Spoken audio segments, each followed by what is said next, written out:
Continent now, there seems to be no end in sight for Niger's political instability following a recent coup there. The West African Bloc, ECOWAS, has threatened military action if civilian rule is not restored by today. However, the military junta is still defiant, saying it's ready for any attack. The junta has detained President Mohamed Bazoum in that coup, accusing him of running the country down. Let's make sense of these developments now. Bring in our guest, Professor Everisto Benyera, who's with UNISA's Department of Political Science and joins us via our video link this morning. Prof, it's great to see you. Thanks very much indeed for making time to speak to us. It's so interesting learning over the past few days that this military junta in Niger is now seeking Russia's Wagner mercenary group and their intervention. I wonder to what extent you reckon the group is likely to respond to that, given what's at stake.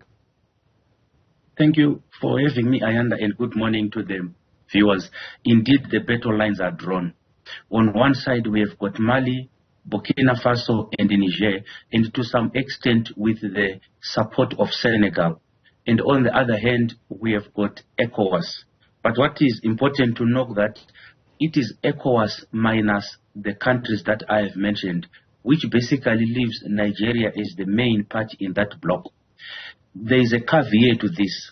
The three countries that I've mentioned, Mali, Burkina Faso and Niger, have the support of Russia and by extension the support of the Wagner military group. On the other hand, ECOWAS is being supported by Europe and the United States. And what we are seeing fast approaching is an extension of the Russia-Ukraine war, which is now going to be played out on the African soil part 2. Because there are strong sentiments that what is happening in Sudan is also an extension of the war in Ukraine. So indeed, the battle lines have been drawn. But why is Niger such an important country, especially for Europe, never mind for Africa?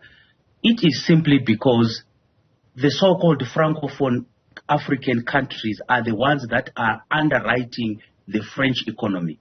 Without the forced support of Francophone countries, the French economy will suffer drastically. But what is eminent, Ayanda, is that France is almost on the door of Africa and Russia is almost on the door coming in, whilst France is going out.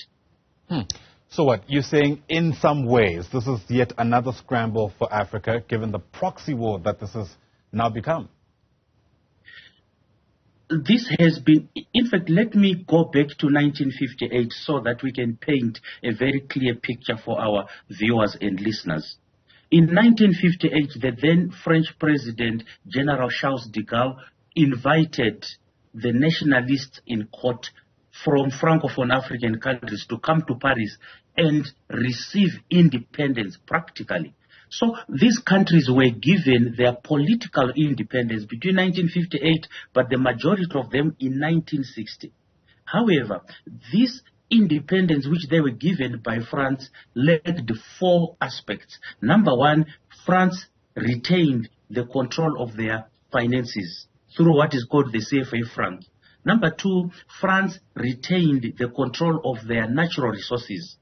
Number 3, their military affairs, and number 4, their international relations. So France almost gave these former colonies a fake type of independence, because the 4 aspects which France retained control of are the essence of independence. Now, what we are seeing playing out is these countries now claiming their independence. They now want to control their own finances. They now want to control their own natural resources. And France, without the natural resources, will suffer drastically, like I have said earlier on. I am not overplaying France's dependence on Africa. Let me put that into perspective. France was heavily reliant on oil, gas from Russia. And when it sanctioned Russia, it was left with its nuclear-fired power stations. However, France's uranium deposits were finished in 2001. And from then onwards, France was reliant on Canada, Kazakhstan, Russia, and Niger. So if you take out Russia and Kazakhstan, you are left with Canada and Niger.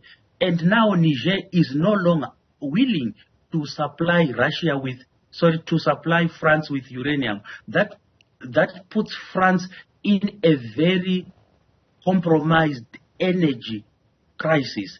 15% of Russia's uranium, roughly 15%, comes from Niger.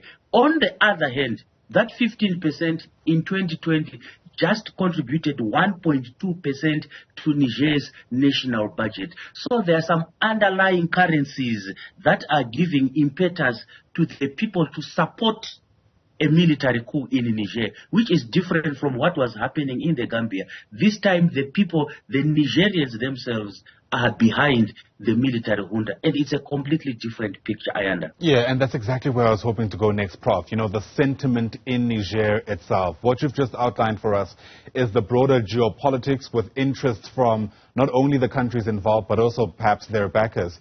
What do ordinary people in the streets have to say, though, about this takeover? The ordinary people in the streets in Niger are tired of the leadership of President Mohamed Bazoum, mainly because he is seen as an ally of the West, especially the United States and the European Union. Niger has got a U.S. military base. It also has got 2 drone bases of the United States.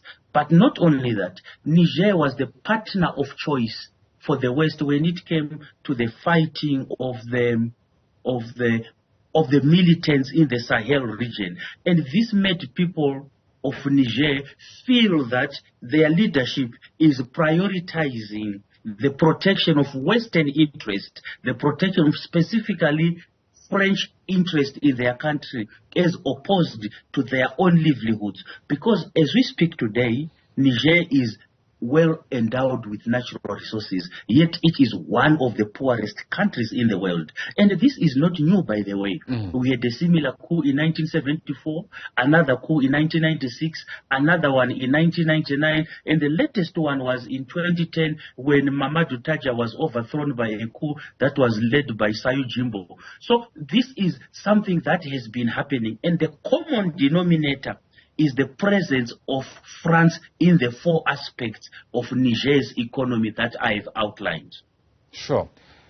Let's unpack Russia's allyship with Niger here. I mean, we started our discussion by speaking about the Wagner Group being possibly the military force that supports the junta in Niger. And you then spoke about Russia as a whole essentially backing that country itself. But within Russia, my understanding is that the Wagner Group and, the administration of Vladimir Putin aren't necessarily seeing eye to eye, given the domestic developments in that country a few months ago. Brothers fighting at home will always unite when it comes to an external enemy.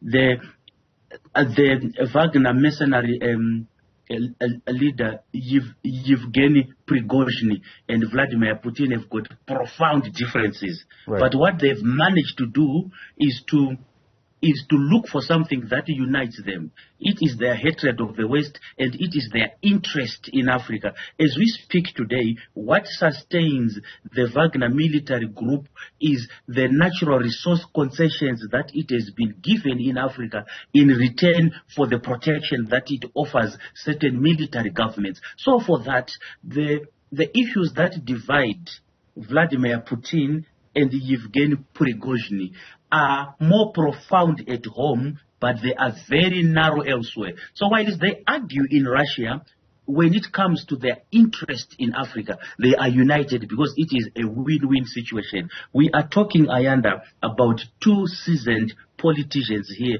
who do not take their eyes off the proverbial ball. Yes, they argue, but they do not forget that which unites them. Sure. Fascinating stuff. The Wagner Group itself has apparently intervened in Mali. I think that was in 2021, if memory serves. You'll correct me about that. And after that, they were declared a terrorist organization by the United States. No surprises there. This deadline from ECOWAS is ending. I think it's today. How do you envision the next 24 hours unfolding in a context where it doesn't look like the junta is going to back down? In politics, nothing happens in 10 years. Then 10 years can happen overnight, Ayanda. And the most interesting thing about this standoff is that when when ECOWAS intervened militarily in the Gambia, the leader of that battalion, the person who is accredited with developing that strategy, is a 59-year-old coup leader, Chani.